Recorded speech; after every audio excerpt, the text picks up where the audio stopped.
अगर कोई शनिवार का व्रत रखता है तो उसे शनिदेव की यह व्रत कथा जरूर पढ़नी चाहिए। शनि को साढ़े साती और ढैया के दौरान शनिवार को व्रत रखने के साथ साथ शनिवार की व्रत कथा सुनना विशेष रूप से लाभदायक होता है।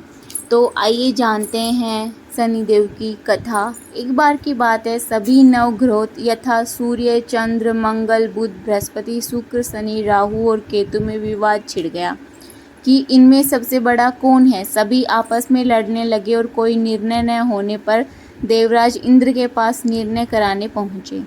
इंद्रदेव घबरा गए और उन्होंने निर्णय करने से अपनी असमर्थता जताई, परंतु उन्होंने कहा कि इस समय पृथ्वी पर राजा विक्रमादित्य है जो कि अति न्यायप्रिय है, वे ही इसका निर्णय कर सकते हैं। सभी ग्रह एक साथ राजा विक्रमादित्य के पास पहुँचे और अपना विवाद बताया और साथ ही उन्हें निर्णय लेने के लिए कहा। राजा विक्रमादित्य इस समस्या से चिंतित थे क्योंकि वे जानते थे कि जिस किसी को भी छोटा बताया वही क्रोधित हो जाएगा। तब राजा को एक उपाय सूझा। उन्होंने स्वर्ण, रजत, कांस्य, पीतल, सीसा, रांगा, जस्ता, अभ्रक और लोहा से 9 सिंहासन बनाए और उन्हें इसी क्रम में रख दिया। फिर उन सबसे निवेदन किया कि आप सभी अपने अपने सिंहासन पर स्थान ग्रहण करें। जो भी अंतिम सिंहासन पर बैठेगा वही सबसे छोटा होगा। इसके अनुसार लोहा सिंहासन सबसे बाद में होने के कारण शनिदेव सबसे बाद में बैठे तो वही सबसे छोटा कहलाए। शनिदेव को लगा कि राजा ने ऐसा जानकर किया है और वह गुस्से में राजा से बोले, राजा तू मुझे नहीं जानता। सूर्य एक राशि में 1 महीना, चंद्रमा 2.25 महीना 2 दिन, मंगल 1.5 महीना, बृहस्पति 13 महीने व बुध शुक्र 1-1 महीने विचरण करते हैं, लेकिन मैं 2.5 से 7.5 साल तक रहता हूँ। बड़े बड़ों को मैंने विनाश किया है। श्री राम की 7.5 आई तो उन्हें वनवास हो गया। रावण की आई तो उनके लंका को वानरों की सेना से हारना होना पड़ा। अब तुम सावधान रहना। ऐसा कहकर कुपित होते शनिदेव वहाँ से चले गए।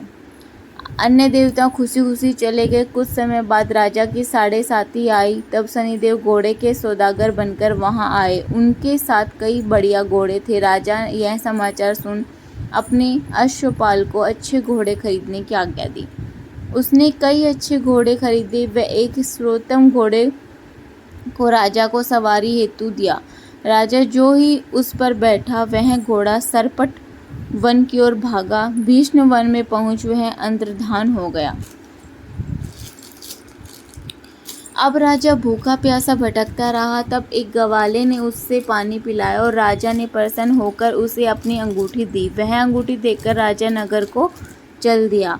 वहां अपना नाम उज्जैन निवासी विका बताया। वहां एक सेठ की दुकान में उसने जल इत्यादि पिया और कुछ देर आराम किया। भाग्यवश उस दिन सेठ को खूब बिक्री हुई। सेठ उसे खाना इत्यादि कराने खुश होकर अपने साथ घर ले गया। वहां उसने एक खूंटी पर देखा कि एक हार टंगा था जिसे खूंटी निगल रही थी। थोड़ी देर में पूरा हार गायब था। तब सेठ ने आने पर देखा कि हार गायब है। सेठ ने समझा कि विका ने ही चुराया है। उसने विका को कोतवाल के पास पकड़वा दिया। फिर उस नगर के राजा ने भी विका को चोर समझकर उसके हाथ पर कटवा दिया और नगर के बाहर फेंकवा दिया। वहां से एक तेली निकल रहा था जिसे दया आई और उसने विका को अपनी गाड़ी में बिठाया। वह अपनी जीभ से बैलों को हाँकने लगा। उस समय राजा की शनि दशा समाप्त हो गई।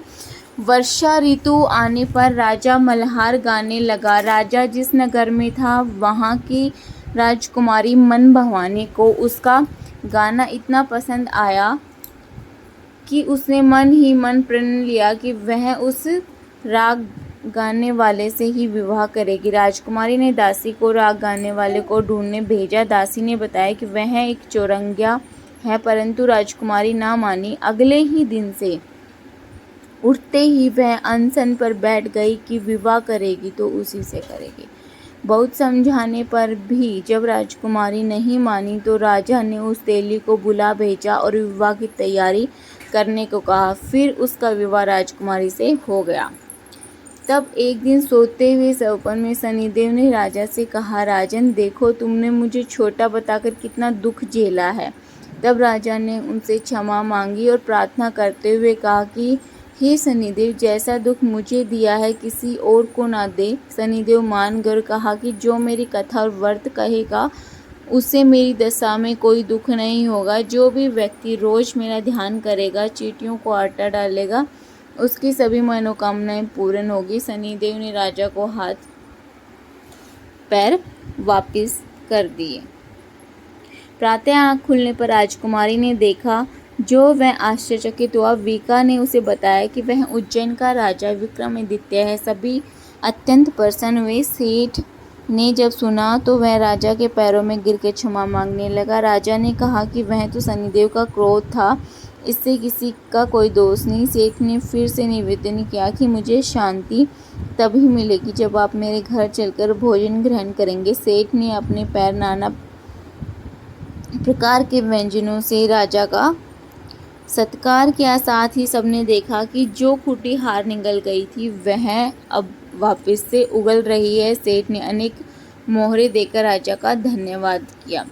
सेठ ने राजा से अपनी कन्या श्री कंवरी से विवाह करने का निवेदन किया। राजा ने सहर्ष स्वीकार कर लिया। कुछ समय बाद राजा अपनी दोनों रानियों मन भवानी और श्री कंवरी को सभी उपहार सहित लेकर उज्जैन नगरी को चले।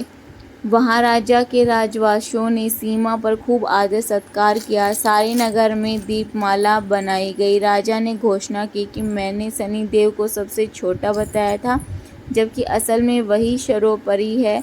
तब से सारे राज्य में शनिदेव की पूजा और कथा नियमित होने लगी। सारी प्रजा खुशी और आनंद के साथ जीवन बिताने लगी। जो भी कोई शनिदेव की कथा को सुनता या पढ़ता उसके सारे दुख दूर हो जाते हैं। व्रत के इस कथा को अवश्य पढ़ना चाहिए। दोस्तों, अगर आपने मेरी कथा सुनी है तो कमेंट बॉक्स में जय शनिदेव जरूर लिखें।